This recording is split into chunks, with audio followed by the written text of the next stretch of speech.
urban and rural communities. He joined Indianapolis-based Eastside Community Investments Incorporated, one of the premier community-based economic development organizations, as president of its development subsidiary before being named as executive vice president and chief operating officer.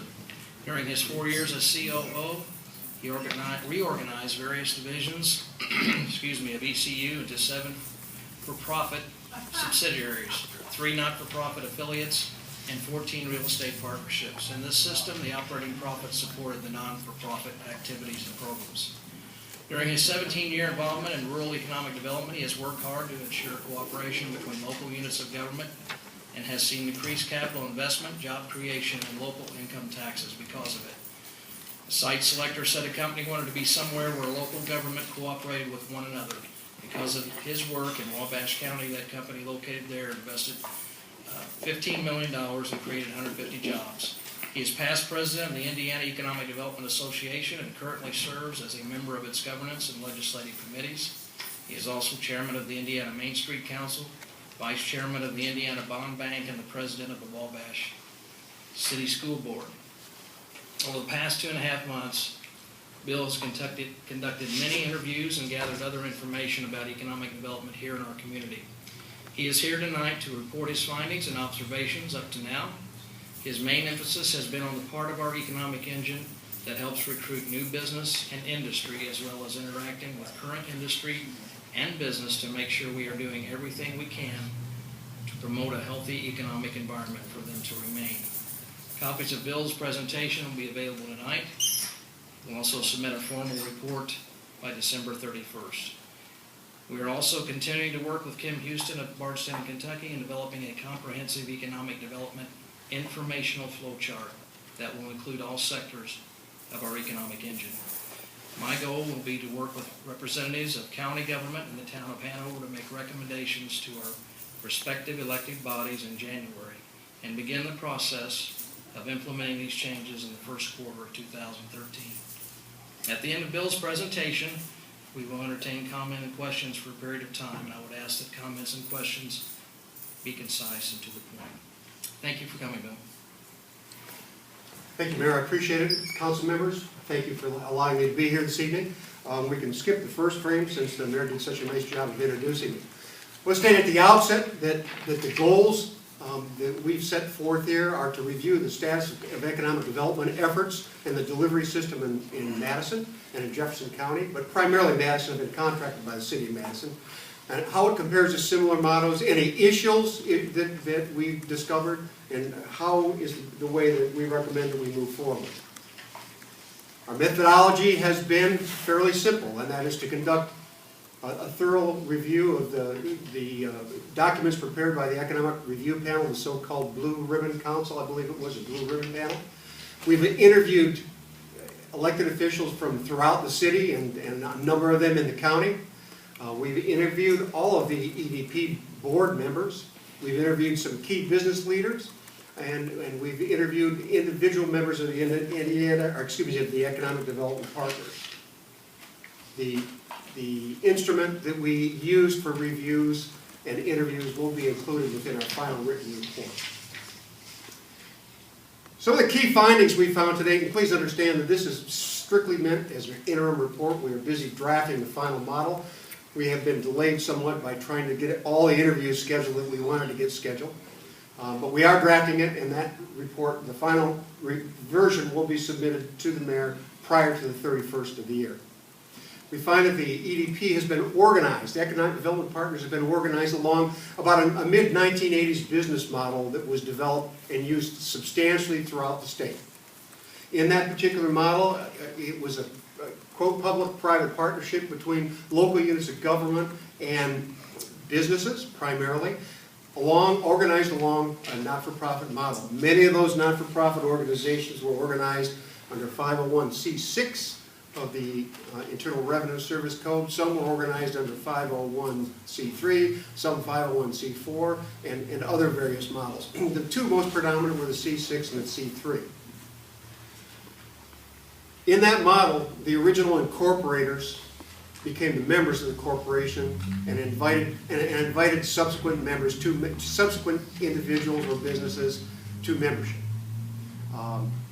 Those particular members then served on the board of directors until they were replaced. Sometimes they served for a great many years. And I'm not just talking about Madison, I'm talking about everywhere. This is the model that was developed. They served for a long period of time. They served because they were brought in because of their expertise. They had certain professional qualifications that were desired and seen as desirable in the efforts to perform economic development services. But they served for a long period of time. There were no set terms per se. The public-private partnership that existed, you capitalized upon the expertise of those businesses or those individuals and required essentially all funding of operating costs to be borne by the city, the county, or whatever units of local government were participating. In this particular case, the city of Madison, the county of Jefferson, and the town of Hanover provide the bulk of the funds needed for the operating budget. There are some that come from the private sector. I think about $20,000 is contributed by the private sector. Issues that exist here can best be described as perception, perception, and perception. They tie into the business model that essentially has been unchanged or changed very little since the inception of the organization. Virtually every member of that board of directors operates a business, and that business has adapted and evolved over time to meet the requirements of the new global economy. They have changed. They have become nimble in order to operate at the speed of business. However, the current model, in effect, follows much more closely that 1980s business model and is somewhat cumbersome and slow. I want to report that it does suffer from a lack of funding. The budget of this organization, in spite of the fact that I got compared to Wabash, in spite of the fact that our two communities are very nearly identical, the budget is about 60% of what ours is. I think your total budget is about $180,000. Ours is about $310,000. One of the major differences is that about 55 to 60% of our operating budget is funded outside of the local government. We do have service contracts, as the EDP has service contracts, and the city and the county and town pay a fee for those service contracts, but that amounts to about 45% of our operating costs. We raise the rest outside of that. One of the problems, again, getting perception, perception, and perception, is that when board members are around for a long time, and it doesn't make any difference how wonderful they are, and I suggest that the board members of EDP are good folks, good people who work really hard and have the best interests of this community at heart. Nevertheless, when they are on the board for terms that are indefinable, that just seem to go on forever, and some of them are never replaced, or when they are replaced, they remain because of their expertise, because of their contributions, or remain as ex officio or emeritus members who perhaps don't even have the right to vote anymore. The perception that is created is that somehow, some way, those people hang on because they're getting something out of it. They are somehow getting a financial gain that is somehow improper. I'm not an attorney, I'm not an investigator, I wasn't chartered to look into that. I will say from my experience, I don't believe that for one moment. The business people who work on economic development boards all over the state are committed to their communities, committed to the economic development of their communities, are committed to the prosperity of the community, because when the community is prosperous, so is their businesses and so are they. However, recent models that have emerged have recognized the fact that there needs much wider participation by members of the community. And one of the models that is emerging as being very successful is a model in which the Economic Development Organization becomes a member-driven organization where members pay dues to belong. Those members include individuals, not-for-profit corporations, and businesses. And when one of those individuals, not-for-profit institutions, or a business becomes a member, suddenly becomes stakeholders in the organization. In our particular case, we now have 114 members. We instituted this process less than 5 years ago. We have 114 dues-paying members, and those dues-paying members reach all the way across the gamut, from our school superintendents, our school corporations, to our library, to our Main Street organization of historic preservation, to the hospital, and to virtually every business in the city, and many in the county. It reaches across agriculture and manufacturing. I now have 114 people who are experts in their field that I can call on for guidance and advice, and I do so. I have a 9-person board of directors. I'm not suggesting that your board of directors needs to be 9 people, but a massive size, in my opinion, when it begins to become really cumbersome and too big, about 15 is about the most you want to have. And I think, in my opinion, I think that's a little bit too large. But that board of directors provides me my guidance, my oversight, and they establish policy. They do what a board is supposed to do. They monitor the finances. But when we have an issue, when we have an attraction project, when we have a business retention or expansion project, I have 114 people that I can call on for their guidance and expertise, and I'm not the least bit shy about calling on them. Each one of them is entitled to attend our annual meeting. Each one of them is entitled to run for a seat on our board. Each one is entitled to be elected to our board of directors. We have 6 members in our board who are elected. They are elected by the membership organizations. We elect 2 each year for 3-year terms, and we've limited the terms to 2. So the longest anybody can participate on our board is 6 years. And the reason we've done that is to eliminate the thought, the perception that somebody may be getting something for nothing. Somebody may be gaining an advantage. We also have 3 members who are appointed members. We consider appointed because they are appointed by our customers.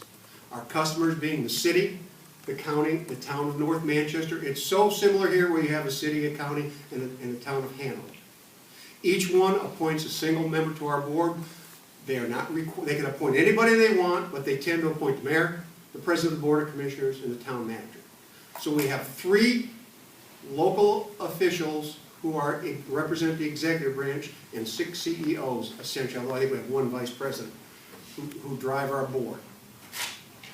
That model has been very effective. That model has been very responsive. 7 years ago, 8 years ago, Wabash was very dissatisfied with the provision of economic development services. They were concerned with many of the same issues that are of concern here. The people were. Local government had begun to pull back. They had begun to withdraw funding. At one time, our economic development organization was funded 100% by the CEDA tax, the County Economic Development Income Tax. It no longer is. Our elected officials, I had a county commissioner tell me that the county commissioners were very reluctant to participate on the board. And they were reluctant because a handful of them, 5 of them, would go to a board and be surrounded by 25 business people, and they felt like they were there being lobbied and beat up upon. And oftentimes they wouldn't even vote. And some resolution would pass the board, and there wouldn't be any votes against it, but the elected officials still wouldn't support it. That is no longer the case. It's no longer the case because we have adopted a model that recognizes the city, the county, and the town for what they are. Our customers, period. To me, that's just about the most powerful relationship in the world. Anybody who has a business, anybody who provides goods or services understands how powerful that relationship is. We can advise the city and the county on issues, and they are free to take whatever path they want. And once they do, it becomes our responsibility to fulfill their goals because, after all, they are our customers. We refer to them often as partners, but they are more than partners. They are our customers. It has been critical to get local units of government out of their silos, to get the city to understand, the county to understand, the town to understand that it's critical and essential that they work together, that the dollar does not respect artificial lines drawn on a map, that business does not recognize artificial lines drawn on a map. What's good in the city of Madison is good for Jefferson County. In Wabash, we went further. We understood and recognized that what was good in adjacent counties was good for us. Our county commissioners have invested in economic development projects in other counties, 2 of them to be exact, because they understood and recognized that Wabash County people would hold jobs there and bring their paychecks home. They understood that people who lived in Wabash County would work for firms who provide goods and services for those entities out of the county and bring their paychecks home. The other issue that really exists is the issue of communication. Big step was taken here in the last week or the last couple of weeks when Bernie Murphy called, really for the first time in some time, on the county commissioners and the county council, the city council, and advised them what was going on. It is something that we believe should happen every 3 months, every quarter. We submit written reports to my board every month.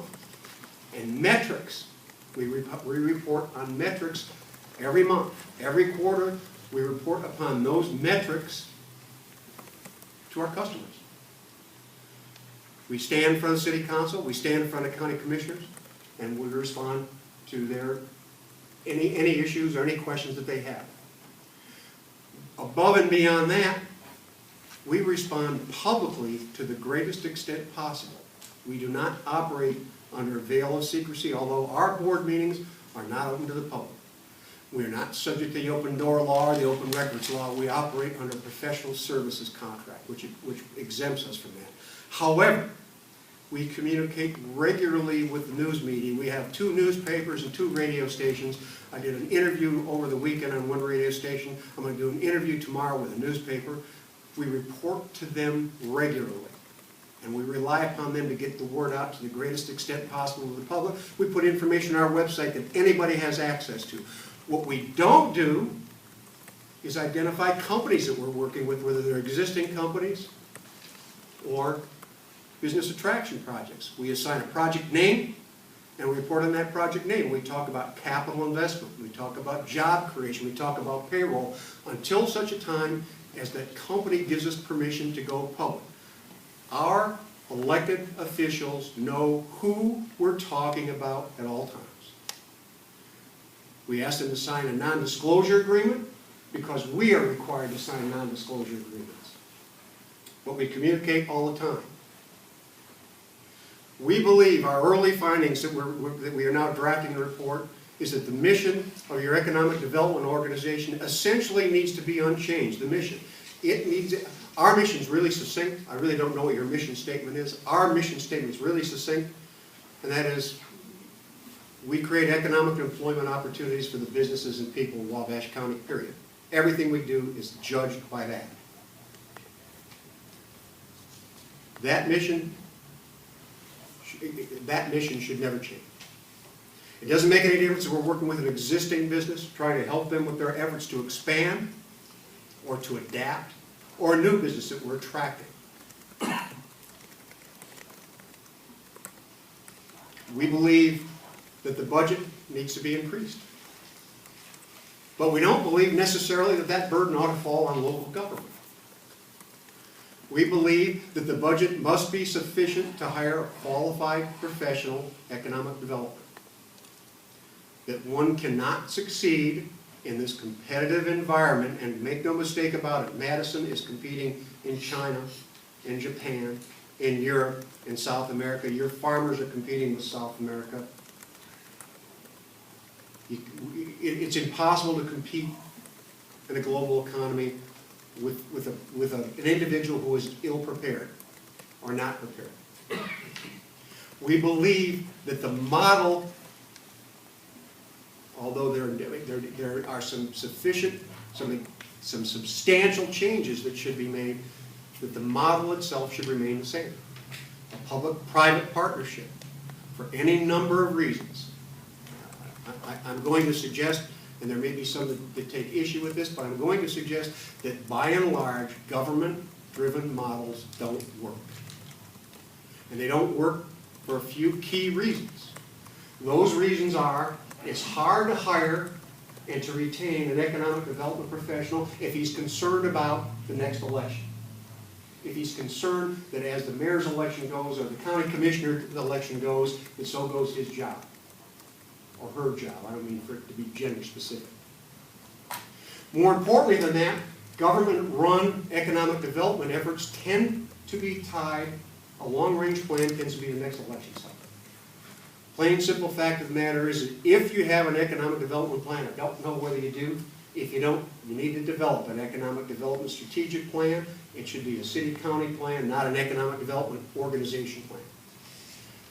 But it should look forward at least 10 years. Understand that in today's economy, Madison, just like Wabash and almost all of rural Indiana, has to go through a cultural change as much as we have to go through an economic development process.